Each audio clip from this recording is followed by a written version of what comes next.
Welcome back at WNST, Towson, Baltimore, and Baltimore Positive. It is positively one step closer to NFL Draft Day. But I tell you what, for many of these 27, 28 years now of Ravens football, we've had draft time and the Orioles kind of stink and they're not that interesting.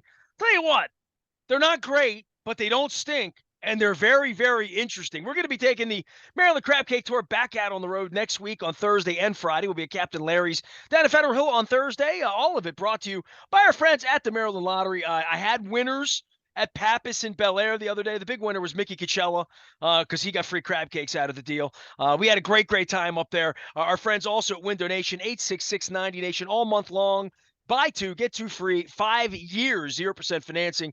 And a good turn. Our friends at Adams Jeep are putting on a thing with Mike Bordick on May 6th to adopt out animals. So I have my Chesapeake Feline Association, and I'm here with fellow cat lover, cat owner, or do they own us? I'm not sure. Luke Jones joins us now to talk about those cats out on the field at Comiskey Park. I love Comiskey Park because sometimes they wear the Chet Lemon softball jerseys. They never wear the 71 throwbacks with the baby blue Aparicio and the gray, but at least it says Aparicio on the wall. Big Ben just absolutely looked down upon my family because Cedric Mullins is running the bases, kind of like Louis did. What's going on, dude? Oriole magic, feel it happen. Every night there's a different star. That's the magic of Oriole baseball. Yeah, a magical series win for the Orioles that on Sunday did not look like it was going to be. I think, and you heard Ben McDonald say this at the conclusion of Masson's telecast on Sunday after the 8-4 win, for his money, their best win of the season. And I think I agree. I think you look at how this game started. First of all, you have a long rain delay. That's always weird on getaway day, albeit it wasn't a long road trip or anything like that. But you're leaving Chicago after the conclusion of that one. Grayson Rodriguez really struggled in the first inning. Fastball command wasn't there, missing up, missing arm side, gives up a couple home runs. I mean, it's looking like it's going to be a really short day for him. And oh yeah, it's cold, it's dreary, it's a miserable Chicago weather in April kind of day, and you're going up against the AL Cy Young runner-up from a year ago in Dylan Cease. Those are not variables adding up to a series win whatsoever. Those are variables adding up to Cease throws 7 innings and only throws 95 pitches, and the Orioles lose 7-2. That's just how that kind of game typically shapes up. I wanted one cease and desist tweet out of me before the day was over. I never got a chance to do that one, Luke. Yeah. Well, the White Sox 4-0 lead ceased to exist, and the Orioles come back and win. And again, we saw it throughout the course of the series. Orioles hitters, how many times did we think back, even during the Buck Showalter era when they were winning games and even making the playoffs, and you would constantly see the Orioles go up against these other teams, working deep counts constantly, drawing walks, not making anything easy for your pitching staff. The Orioles slowly but surely are becoming that. And certainly you see it with Rutschman. Gunnar Henderson, even though he hasn't hit a whole lot to this point, he's drawn a ton of walks. You're seeing that with guys, and it's not as though they're lined up top to bottom. They still have some free swingers. They still have some guys that are a little more, a little more inclined to swing rather than take walks. But they walked a ton over the course of the weekend, and their ability to draw walks and to work counts and to drive up the pitch count, it's worked out for them quite a bit, and we've seen them have the ability to come back, and we certainly saw that over the course of this weekend series. Adley Rutschman was the hero Friday night. They lose in extras on Saturday, but to erase a 4-0 lead against Dylan Cease on a day where you were sitting around and it was really cold. I mean, it was about 40 degrees. That's a nice win. That's the kind of win that you don't want to make too much of it. It's mid-April. And this team certainly has things going for it and things that we can be concerned about. And we can get into that as well. But you win a road series when it's getaway day and you're down 4-0 in the first inning. Really easy for even good teams to kind of pack it in from that point mentally. And the Orioles, to their credit, they didn't do it. They kept battling back, and ultimately they get the job done, and they take a series as they come home now, even though technically they'll be on the road this week as they have that quick 2-game set with Washington. Let's talk pitching. We can talk about him hitting the ball. That's a lot of fun. Every night there is a different star, but let's just talk about stability of pitching. Let's talk about John Means. Let's talk about Grayson Rodriguez. Let's talk about DL Hall. We've been talking about these guys for a while. Means is an is if he comes back at some point, but where's the cavalry when half the guys in their 30s haven't been very good? They get a guy with a freak line drive, but more than that, the kid scuffling. The kid scuffling's a story, man. It is, but at the same time, as much as he struggled in the first inning, for anyone who stuck with it, and I know, again, you can kind of mail it in even as a fan, and you're like, all right, I'll go watch the NBA playoffs or whatever. Grayson Rodriguez pitched really well over the final 4 innings. And look, I'm not excusing the first inning. He's got to figure out a way to come out of the bullpen when he's warming up and to start fast. I mean, he's walked the leadoff hitter, I think, in all three of these starts.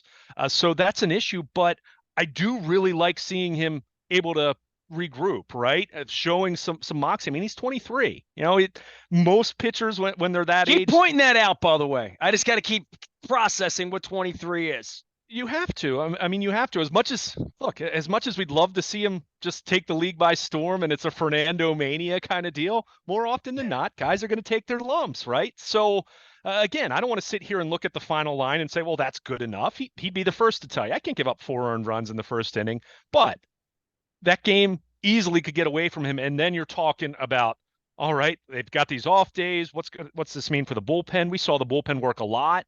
They've worked a lot early on, and the results in the pen haven't been great. As far as a ton of guys that you're counting on. So, well, that's for a question for other pitchers and for Stout and for these other guys that you don't want to farm them out. I mean, they got to pitch, they got to play, they got to hit, they got to be in the lineup, they got to get at bats. I mean, they've got to do all of that, and there is this. How much failure is too much failure? How much overwhelms too much overwhelm? Can they bounce back? Is there resiliency? I'll give you that on Rodriguez, but it's a game they probably could have, should have lost. They won. So they won the game, great, but he's got to give him a better chance early on for sure. Well, I mean, he does, but who can't you say that about right now? I mean, to your point, Kyle Gibson, this last start aside, had been pretty good, so I don't know if I'd throw him into that mix quite as much, but I mean, Dean Kramer's looked way more like the 2021 than 2022 Dean Kramer, and that's been a problem.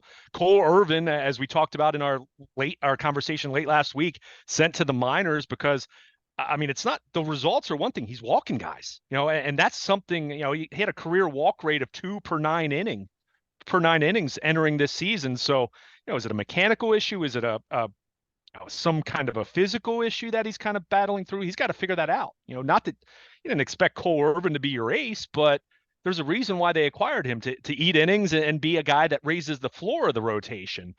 So, they haven't gotten that from the veterans, to your point. Kyle Bradish should be coming back this week. Could see him in Wednesday's start against Washington. He had a rehab outing. Keep in mind, just had a foot contusion, so not something that you would expect to impact his ability to pitch. But they've got to figure it out. And certainly Grayson Rodriguez has to figure out a way to be better in the first inning. But again, if it had been the opposite and he pitched 4 strong innings and then melted down in the 5th, I think we'd be talking about it probably in different terms. But the fact that he regrouped and pitched so well the way that he did after that first inning, again, he's got to figure that out because that was part of the narrative of him in the spring. He was having one rough inning that was kind of blowing up his starts. But this is also a guy who's been injured. It's a cold day. It's a rewarm. I mean, it's just it's not a good recipe. I mean, but we knew that in March that there would be games in April that would look like this. Well, and again, that's why I'm not trying to be overly optimistic. He has to be better in the first inning, but at the same time, the fact that he regrouped to the degree that he did, I mean, he finished with 8 strikeouts over 5 innings. That fastball command in the first inning, he was up. He kept missing arm side. I mean, that was a major problem. But as the outing continued, that changeup, which we'd heard so much about as far as that being really his best secondary pitch. His slider's really good too, but that changeup had really been the pitch that has really made him, kind of developed, transitioned him into this, not just a good prospect, but a special prospect, a top 5, top 10 in all of baseball kind of prospect over the last couple of years. It was the changeup. And we saw that on display after the first inning or two where, getting lots of swings and misses, getting some called strike threes. That was good to see. So yeah, he's got to figure it out. But again, I look at him compared to the rest of the rotation and Are we going to single him out? And I'm not saying you, I'm just in general. Are we going to single him out just because he hasn't been here as long compared to other guys that have more experience? And they're Well, he's not getting the clearly job one of done their either. top five right now, right? And the ceiling is top one in the Yeah. league. That's the ceiling, right? Yeah, I mean the ceiling for him. I mean, we could debate where it is as it relates to the rest of baseball, but he certainly has the highest ceiling of any pitcher in the organization. So that's where I said even after his last start, I'm running him back out there. Now I was concerned to see him give up a couple home runs. You know, the Gavin Sheets home run. It's not like that ball was demolished, but certainly he got a breaking ball in a bad spot, and he paid for it. Well, And he didn't that's come out of warm up with great stuff, right? yeah, yeah. I don't think it was the stuff as much as he just wasn't commanding it. I mean, again, he couldn't locate his fastball. He was throwing hard, so it wasn't so much the stuff. It was he didn't really know where it was going, and he kept missing arm side and up. So, he adjusted as it went on, as the outing went on. And again, over the last 4 innings, he was really good and gave them a chance to climb back in the game. And they needed that anyway because of how short the bullpen was. I mean, we saw it. Austin Voth pitched the eighth inning. This is the first outing Austin Voth had all year where he hadn't given up a home run. So not exactly your typical high leverage eighth inning guy there, but that's what Brandon Hyde was kind of dealing with on Sunday. So, he knew he had Batista for the ninth, but getting to him, right? Stretching that chain long enough to be able to get to him. So that's where I think it was huge for Grayson Rodriguez. And let me also give a tip of the cap to Mike Baumann, who pitched really well. And we've talked a lot about the bullpen early on. And, they've been missing Dylan Tate. They've been missing Michael Gibbons. So it's not like they've had their full assortment of relievers, but Baumann is the one guy who had been a prospect, starting prospect for them in the minors, had some great success, also had some injuries, some inconsistency, and kind of made the transition this spring to say, okay, we think you can be a one inning, but sometimes 2 inning reliever for us, and he was big for them. Those 2 innings, I mean, that was pretty critical for them to get to the late innings, and again, give themselves a chance to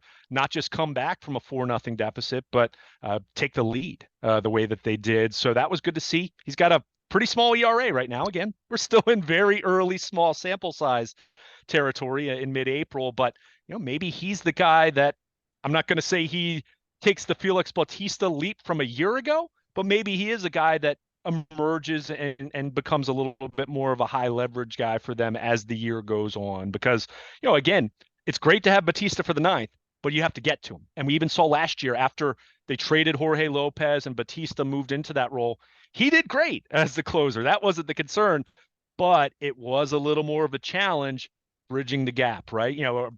Being able to get to the ninth inning. So you need guys that can do that. So it was good to see Mike Baumann give them 2 innings the way that he did on Sunday as well. So yeah, the pitching that's this series win aside. I mean, it's great to win a series. I still have concerns about the pitching. There's no question about it, but you'll take having concerns if you still find ways to win series in the meantime, right? We know that it's an ongoing 162 game marathon that's going to have peaks and valleys and unexpected things happen. Good things will happen, bad things will happen, but they're finding a way right now. And 9-7, it's not anything to do cartwheels over, but they're keeping themselves right in the thick of things, at least the best they can with Tampa Bay doing what they've done so far to open the season in the AL East. But again, the pitching, that remains a work in progress. There's no doubt about it. But I'm going to continue to run Grayson Rodriguez out there for the time being. And, I think the Orioles agree with the way that they sent Cole Irvin to the minor leagues. Bradish is going to come up this week. He'll come off the IL. So we'll see him back in the rotation, and then we'll see how it progresses from there. Keep pitching Rodriguez till he becomes a star, till he becomes an ace, I guess. Luke Jones is Oh. here. He is Baltimore Luke. We're going to be doing the Maryland Crab Cake Tour next week at Captain Larry's on Thursday, Friday at Fadley's, then at the Old Lexington Market, still there. Had a great time at Pappas. A lot of people out. Mickey Cacello was there. Friends stopped by. All sorts of people stopped by. It was great. Big appreciation everybody who won and made it fun. We're going to be around all week previewing the draft. Luke's going to be around getting ready for that. We'll be doing more OBJ. But in the meantime, I just want to say this with the baseball team. Dude, it's tax day. It's a week and a half. It's still cold. Yeah, they haven't played 2 homestands yet. Like the whole thing, I'm trying to figure out just on a player by player basis, like Cedric Mullins gets the post game interview, and Mountcastle's a star, but didn't hit the ball well over the weekend, and Rutschman's their best player, and where are we with Hay?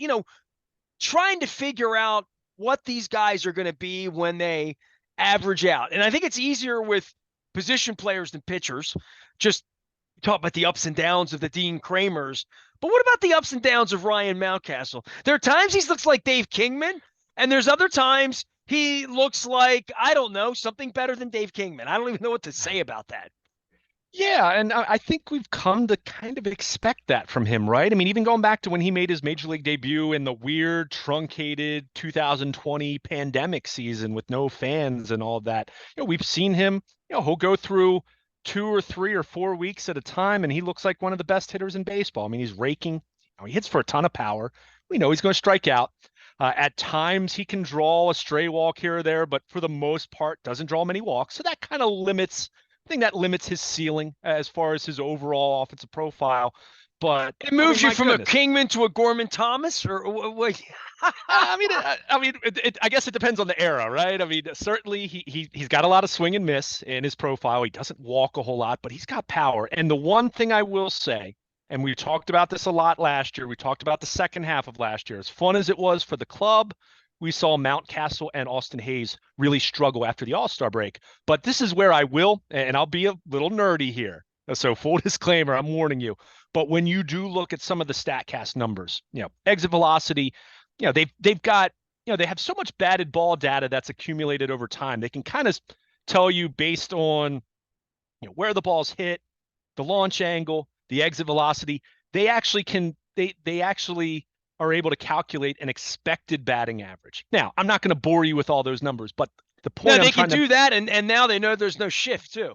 Well, there's that too, and that's certainly a factor as far as changing the game with balls being put in play. But it ought to add 20 percentage points to somebody's batting average, right? Yeah, at least. Yeah, no doubt. Especially a lot of lefties hitting to the right side. But in the case of Mountcastle, my point is, so much of that data said, yeah, look, we know what the numbers were in the second half last year. They weren't good, but he really hit into a lot of rough luck when you look at how quality the contact was overall.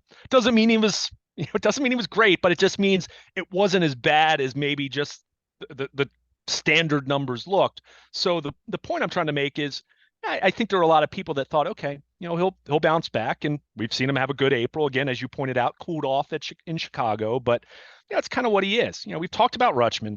Look, I mean, this guy's better than he was last year, and that's saying a lot because he was already really, really good after about the first 3 weeks last year. So, he's the best. But, you mentioned it. I think it's interesting because we spent a few minutes talking about the pitching and the ebbs and flows, and Grayson Rodriguez is here now. What's he going to look like a month from now? What's he going to look like 3 months from now? DL Hall will be in the mix at some point in time, whether it's in the rotation or back end of the bullpen. Again, time will tell how that's going to look. John Means, they're eyeing a July return for him. So you've got some upside. You have some different guys. Cavalry, I don't know if that's the right term, but along those lines. However, I will say even offensively, keep in mind, you have Colton Cowser at AAA Norfolk right now. You have Jordan Westberg at AAA Norfolk right now. You have Joey Ortiz at Norfolk right now. You have Kyle Stowers, who began the year on the Major League roster and got optioned because he wasn't getting enough at-bats. Whether people want to agree with how the Orioles were handling him or not, that's where he is right now. My point is, even with the guys that you're talking about, and okay, it's easy to say Adley Rutschman's your starting catcher because he's an all-star quality player, maybe an MVP quality kind of player. But whether you're talking about a Hayes, who's off to a great start, but, what's he going to do over the course of the season?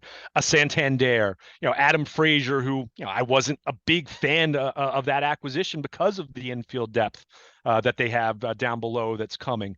My point is, if guys don't perform, there are guys at Norfolk waiting in the wings that, aren't just like quad A type guys where you just plug them in like Ryan O'Hearn, which they called him up here recently, but they have like legitimate, former first round picks and former high draft picks that are guys that they would want to get at bats for if they brought them up. They would exactly. Right. So the point I'm making is all of these guys really, there's no one that you just pencil in and say, well, you're going to get 500 or 600 plate appearances, no questions asked. I mean, they have to produce. Somebody's going to hit 320 at Norfolk if you're hitting 210 here, period. Yeah, right. Exactly. And, just to pick on one guy as an example, look, Anthony Santander, he's got a longer leash than some of these other guys. He's been around a few years now. So, the fact that he's sub 200 right now, I don't want to make too much of that. However, they do have other outfielders coming. And by the way, another guy I'll throw out there, not imminent, but Heston Kjerstad is healthy. Their former first-round pick from a few years back. We know everything he went through. Absolutely destroying Double-A pitching. So I don't know how long they're going to be able to keep him with the Bay Sox until he's up with Norfolk and getting a chance to see how he does against Triple-A pitching. So the point is, trades can be made, roster moves can be made, you can shuffle, and we've talked a lot about the potential for trades. So this is a roster that definitely has imperfections or some question marks here and there. There's no doubt about that, especially on the pitching side. But the point is, the roster that began the season is not necessarily going to be what finishes the season, even talking about your typical starting 9 on a nightly basis. So, there definitely is some pressure. I mean, I think Austin Hayes is a great example. I think I mentioned this during spring training. Look, Austin Hayes has been around for several years. He's one of the longest tenured guy that they have, made his major league debut in 2017, but he's someone that, considering some of the other options they have in the outfield that are coming, this is a pretty pivotal year for him. So I think it's really good and important for him that he's off to a good start. Now he has to continue that. And part of that for him has been health over the course of his career. So, the point is that I think does make things exciting for the Orioles is, yes, they're 9-7. That's not great, but they're right in the thick of things, and they're winning games with their offense primarily right now. But this is a roster that has room to change if it needs to, and I mean that for the better. Even with the potential to make some trades at some point between now and the trade deadline. So I think that's what's exciting, because I think even though we have questions about some of the players that we mentioned earlier in our conversation, you do have upside and you've got more potential coming. So, that's where it is fun. And, not that I expect the Orioles to be a juggernaut this year. I never expected that going into the season, but when you have so many young players and so many options, I think there is some excitement knowing that this team, if all things, if they stay reasonably healthy, should be, just like they were last year, should be better at the end of this season than they are right now, talking about them in April. And 9-7, they're hanging around. They're winning series and finding ways to win games, even with some of their imperfections, certainly on the pitching side, and even the defense, which has certainly been shakier than we would have thought going into the season. Much like the Odell Beckham Jr. news, there is breaking news with Lamar Jackson or any of the Oriole players going up and down, you get it first on the WNST Tech Service. All brought to you by Coons Baltimore Ford. I'm wearing my Coons Baltimore Ford Baby Blues. And, I go back to the 70-71 Aparicio card before they went Dick Allen with the red pinstripes to that sort of Wilbur Wood, Goose Gossage sort of Bill Melton look. But Bill Melton wore the Baby Blues. Dude, they came out Sunday in those Greg Lazinski, Lamar Hoyt, back guy, post, softball, 83, skinny Harold Baines, Ron Kittle, like that outfit. Look, man, there's the Astro thing that sort of jumped the shark. The Enos Cabell Astro thing, that's fine. The Bob Watson, good. Julio Cruz, good. Jose Cruz, excuse me. Julio was let me take you on a sea cruise. Jose, it's a Berman thing. Anyway, those Sox uniforms, fantastic. And as a guy born in 1983, do you puke when you see those, or you like those? I think I like them. It's funny you rattled off all the names. I mean, as much as we'd say Harold Baines here, I always think Ron Kittle for some reason, right? I mean, and I know he was an Oriole for a minute, much later in his career as well. Well, only one of us attended Game 1 of the ALCS in 1983. One of us was busy being born that week, so right. That's true. Yeah, I mean, I was born right before that. I think I was born on the final day of the regular season, I believe. You were 1 week old when Tito Landrum made a name for himself. Exactly. I know it. Exactly. But you know what? Just your general point, and you know me, I'm a little bit of a uniform nerd. Hashtag fashion tweets, as I always throw out on Twitter. I much prefer seeing teams with the throwback threads more so than the city edition that, and the Orioles are going to debut theirs later Dude, this my year. cousin pooped on the Padres, and she's Miss San Diego, loves San Diego Mhm. State, the whole deal. My cousin, she played tennis at Arizona, but she's a San Diego girl. She's like, Mhm. we deserve to get beat wearing those uniforms. I mean, Yeah, like, they were awful. They were a, awful. f- a few of them are decent. I actually, the White Sox have, theirs are all black with white pinstripes, and it says what, Southside on it. You know, those are one of the, theirs is one of the few that I say I can live with that one. Most of them, I'm not a big fan. I mean, it's just give me the throwbacks. I would much just, and Chris Pica, our good pal, will appreciate this comment because I know we've talked about it before. But rather than the Nike City Connect or whatever, I don't even, City something, City Edition, whatever it's called, I'd much rather see a 1966 Orioles throwback uniform they wear for Sunday home games. I'd much prefer that than a city, and I'm guessing it'll probably have the Maryland flag involved or something like that. I mean, and maybe, hey, let's hold out It's hope that it doesn't. military. It's blue. It's pink. It's orange. It's Maybe it'll be green for okay. St. Patrick's Day. It's, Yeah, like, too just much. just put something good on. The Orioles have had every, other than the Yankees and the Tigers and maybe the Dodgers because they don't change anything, the Cardinals maybe, but like every other team has enough decent something. So somewhere the Mariners have a Bruce Bhakti and a Ken Griffey throwback. You know what I Yeah. mean? Like, the Padres have 5 versions of that. The White Sox have 8 versions of that because Bill Veeck was a whore. So no problem. Just wear them and wear them with dignity, and Yeah. don't bastardize. I don't need you to look like you're going George Jetson on me. We're not reinventing the wheel here. We're really not. Although I will say, here's my fun theory on what the city version could be. Could it be the 1971 all orange, Brooks's Sporting Goods store, where everyone said Boog Powell looked like a giant pumpkin? Could that be the city one? Dude, it I, disgusted me to hear Jim Palmer last weekend during the Yankee game rag on the orange jerseys. Not that specific 71 thing. He hated the orange in general, like in the 79 World Series and stuff. Mhm. So, Palmer, you're wrong. Again, Yeah. you're wrong. I just want I, to point that out. yeah, I mean, I love Palmer, but that's one He opinion sold a he sold I a poop disagree with, load of right? underwear for Jockey for wearing that orange, and he should know it. If Cosell were live, he'd tell him that. Luke, we're going to talk some football around here. I know it's going to be a busy week as we head into the draft. We got OBJ, we got all that going on. The Orioles continuing that big rivalry they have with the Washington Nationals this week as well.